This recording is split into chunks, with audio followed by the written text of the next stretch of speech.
जेवणामध्ये दररोज काहीतरी वेगळं असावं आणि काहींना तर भात खूप आवडते. आपण मसाले भात आणि भाताचे अनेक प्रकार करतो. त्यातलाच एक वांगी भाताची रेसिपी तुमच्यासोबत मी शेअर करणार आहे मंडळी. व्हिडिओ शेवटपर्यंत बघा. नेहमीच्या भातापेक्षा थोडी वेगळी रेसिपी आहे आणि ज्यांना भात खूप आवडतो त्यांनी ही रेसिपी एकदा नक्की ट्राय करा. आणि माझ्या मुलीला भात खूप आवडतो, त्यामुळे मी भाताच्या वेगवेगळ्या रेसिपी ट्राय करत असते. म्हटलं तुमच्यासोबतसुद्धा ही रेसिपी शेअर करावी. आणि आता ही वांगी घेतलेली आहे मधून कट करून अशा प्रकारे आणि पाण्यात भिजत टाकलेली आहे म्हणजे ती काळी पडणार नाही. आता आपण ही साईडला ठेवून देऊया. एका भांड्यामध्ये आपण तांदूळ घेऊया आणि स्वच्छ धुवून आपण ही भिजत टाकूया. तुमच्या आवडीचे तांदूळ तुम्ही कोणतेही घेऊ शकता, तुम्ही जे नेहमी घरामध्ये वापरता ते. यामध्ये पाणी टाकून घेतलेलं आहे आणि हाताने मस्त चोळून असे आपल्याला स्वच्छ धुवून काढायचे आहे 2 ते 3 पाण्याने. आणि तांदूळ धुवून झालेले आहेत. आता यामध्ये पाणी टाकूया आणि ही भिजण्यासाठी आपण साईडला ठेवून देऊया. तोपर्यंत आपण फोडणीची तयारी करूया. आता इकडे कढई ठेवलेली आहे गरम करायला. त्यामध्ये आपण तेल टाकून घेऊया.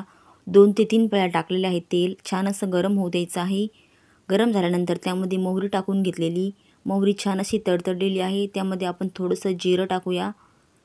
जिरं छान फुललेलं आहे. आता यामध्ये आपण अद्रक, हिरवी मिरची आणि लसणाची मी पेस्ट करून घेतलेली आहे ती यामध्ये टाकलेली आहे आणि मिक्स करून घेऊया. यामध्ये तुम्ही हिरवी मिरची कट करून सुद्धा टाकू शकता तुम्हाला आवडत असेल तर. आता छान असं तेलामध्ये फ्राय झालेली आहे ही आपली चटणी. आणि कापलेला कांदा घेतलेला आहे, उभा कापून घेतलेला मी. कांदा छान भाजलेला आहे. आता त्यामध्ये आपण उभा कापलेला टोमॅटो टाकूया आणि हा सुद्धा छान या तेलामध्ये फ्राय करायचा आहे आपल्याला. टोमॅटो छान असा मऊ झालेला आहे. आता यामध्ये 4 मिरच्या मी थोडंसं कट करून घेतलेल्या आहे, हिरव्या मिरच्या ते यामध्ये टाकलेल्या आहे. ऑप्शनल आहे, तुम्हाला नसेल आवडत तर नाही टाकलं तरी चालतील, पण दिसायलाही छान दिसतात आणि नंतर खायलाही खूप छान लागतात त्यामुळे मी टाकलेले आहेत. आता या मिरच्यासुद्धा यामध्ये छान अशा फ्राय झालेल्या आहेत. आता आपण जे पाण्यामध्ये वांगे कापून ठेवलेले आहेत ते यामध्ये टाकूया म्हणजे छान असे नरम होतील. तुम्ही दुसऱ्या भांड्यामध्ये सुद्धा हे थोडेसे फ्राय करून घेऊ शकता, पण यामध्ये छान फ्राय होतील. मसालासुद्धा याला लागेल त्यामुळे मी यामध्ये टाकून घेतलेले आहे.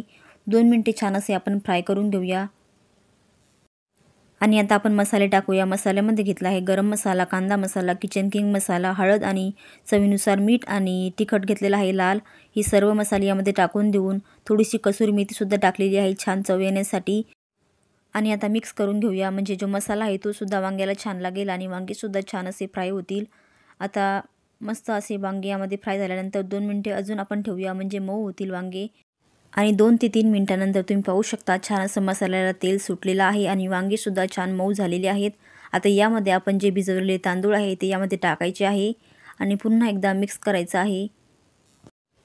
आणि साईडला गरम पाणीसुद्धा ठेवायचं आपल्याला. यामध्ये गरम पाण्याचाच वापर करायचा म्हणजे चव छान येते. आता हे मिक्स करून झालेलं आहे. आता यामध्ये आपण पाणी टाकूया. आपले जेवढे तांदूळ आहे त्याच्या 2 पट पाणी टाकूया. 1 ग्लास तांदूळ घेतले आपण तर 2 ग्लास आपण पाणी टाकूया. तुम्ही थोडंसं कमीसुद्धा टाकू शकता, लागलं तर अजून टाकायचं आहे म्हणजे जास्त होता कामा नये पाणी. तांदळाप्रमाणे कमी जास्त पाणी लागू शकतं तुम्हाला. वांगे आधी आपण फ्राय करून घेतलेले आहे आणि राहिले सुले वांगे आता या वाफेमुळे होतील आता खिचडीमध्ये आपल्या या. आता यावरती आपण झाकण ठेवूया. 5 ते 7 मिनिटे लागतील आपली खिचडी शिजण्यासाठी, भात शिजण्यासाठी. 7 ते 8 मिनिटानंतर आपला छान असा भात शिजलेला आहे. तुम्ही पाहू शकता मस्त एकदम मऊ अशी खिचडी आपली तयार झालेली आहे. वांगी भात तयार झालेला आहे. तुम्हाला दाखवते मी शिजला आहे का नाही ते. एक तांदूळ असा दाबून बघायचा. परफेक्ट असा आपला भात शिजलेला आहे. मस्त विदर्भ स्पेशल गरमागरम वांगी भात आपला तयार झालेला आहे मंडळी. तुम्हीसुद्धा हा थोड्या वेगळ्या प्रकारचा भात तयार करून बघा आणि तुम्हाला ही रेसिपी कशी वाटली कमेंट करून सांगा. ज्यांना भात खूप आवडतो त्यांनी हा वांगी भाताचा प्रकार जरूर करून बघा. सर्वजण खूप आवडीने खातील. मंडळी तुम्हाला जर ही आजची रेसिपी आवडली असेल तर चॅनलला सबस्क्राईब करायला विसरू नका आणि एक लाईकसुद्धा करा. आणि यावरतून थोडीशी मी कोथिंबीरसुद्धा टाकते, खूप छान लागते मंडळी. आणि आजची तुम्ही रेसिपी शेवटपर्यंत पाहिल्याबद्दल तुमचे मनापासून खूप खूप धन्यवाद. भेटूया अशाच मस्त झणझणीत चमचमीत भन्नाट टेस्टी रेसिपीमध्ये. तोपर्यंत बाय बाय मंडळी.